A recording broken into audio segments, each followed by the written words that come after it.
মালয়েশিয়ার সাংস্কৃতিক বৈচিত্র্য এবং শৈল্পিক প্রতিভাকে তুলে ধরার লক্ষ্যে কুয়ালালামপুর পেভিলিয়ন দামানসারা হাইটসে আয়োজিত হয়েছে মালয়েশিয়ান ও প্রবাসী শিল্প মেলা।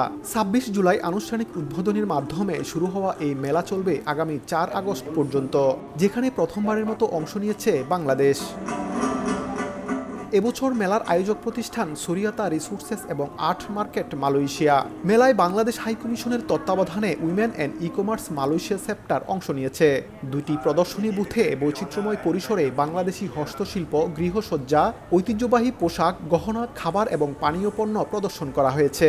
দর্শনার্থীরা বৈচিত্র্যময় বাংলাদেশি পণ্য, বিশেষ করে হস্তশিল্পের ভূয়সী প্রশংসা করেন। মালয়েশিয়ায় বাংলাদেশি পণ্যের ক্রমবর্ধমান চাহিদার প্রেক্ষাপটে প্রথমবারের মতো এ ধরনের গুরুত্বপূর্ণ মেলায় অংশগ্রহণের মাধ্যমে নতুন পণ্য, বিশেষ করে হস্তশিল্পের বাজার সৃষ্টির সুযোগ তৈরি হবে বলে মনে করেন দেশটিতে নিযুক্ত বাংলাদেশের হাইকমিশনার।